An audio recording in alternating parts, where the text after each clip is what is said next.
બાબત છે મારી ને તમારી આ સંસ્કારિતાની વાતો છે સાહેબ। મેં તમને કીધું ને, એક તુલસી, એક મારી ને તમારી માં અને ત્રીજી છે આ ગાય।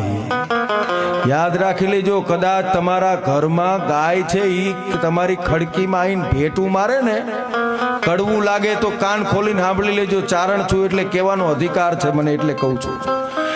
મારા તમારા ઘરમાં ગાય આવી અને ભેટું મારે તો કોઈ દિવસ એવું મનમાં ન વિચારતા કે તમારી એઠી ખીચડી ખાવા માટે ગાય આવી છે।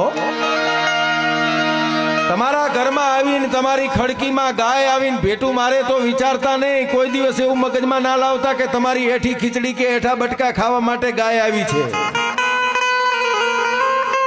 ગાય તમારા ઘરમાં શું કામ ખડકીમાં જઈને ભેટું મારે છે? શું કામ ગાય સિંગડું મારે છે? કવિરાજે પ્રશ્ન કર્યો હતો કે હે માં ગાય, તારામાં તો 33 કોટી દેવતાનો વાસ છે અને તું આમ ઘરે ઘરે જઈને સિંગડા મારે, તને શરમ નથી આવતી? અને ગાયને વાચા ફૂટી અને ગાય કવિરાજને કહે છે, કવિરાજ, એઠી ખીચડી ખાવા માટે હું ઘરોઘર નથી જાતી, હે કે કોઈના એઠા બટકા ખાવા માટે હું કોઈના ઘરોઘર નથી જાતી, તો કે કોઈના ઘરે જઈને ભેટા મારવાનું કારણ શું?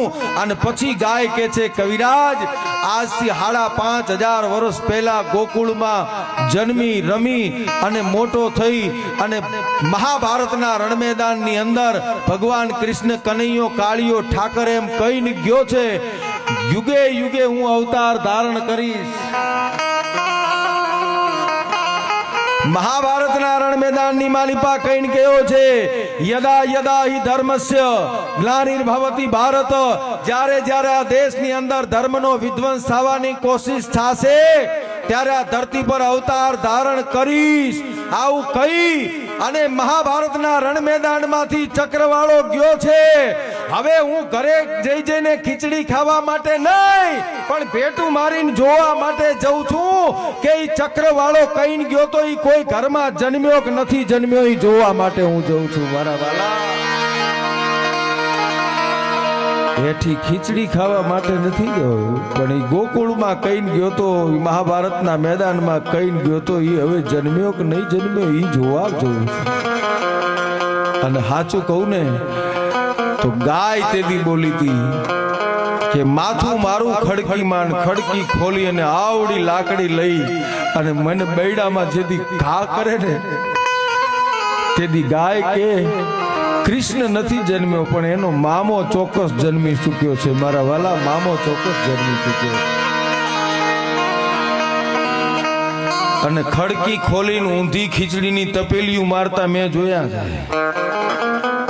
હા, ઊંધા વાહણ મારતા મેં જોયા છે। બેનો હાથ જોડીને વિનંતી કરીને કહું છું, જશોદાને ગોતવા આવે છે, હોય જશોદાને ગોતવા માટે આવે છે। અને જ્યારે ઊંધા તપેલા એના બૈડામાં મારો છો ત્યારે મારીને તમારી માં ગૌતરી છે ને એ નક્કી કરી લે છે કે જશોદા નથી જન્મી પણ માસી પૂતના ચોક્કસ જન્મી ચૂકી છે, એનો વધ કરવા માટે આવા ધર્મના કાર્યો કરતા રહેશો ને, યાદ રાખી લેજો, ગાય છે ને એ કોઈ હિન્દુની નથી ને કોઈ મુસલમાનની નથી હો મારા વાલા। ગાય કોઈના ધર્મની નથી। ગાય મને તમને દૂધ આપે છે તો મુસલમાનને કઈ થોડા લોહી દે છે? ગાય મુસલમાનને પણ દૂધ આપે છે, ગાય હિન્દુને પણ દૂધ આપે છે, ગાય ખ્રિસ્તીને પણ દૂધ આપે છે। તમામ વ્યક્તિઓને સાયન્ટિફિક રીતે નક્કી કરવામાં આવેલું છે।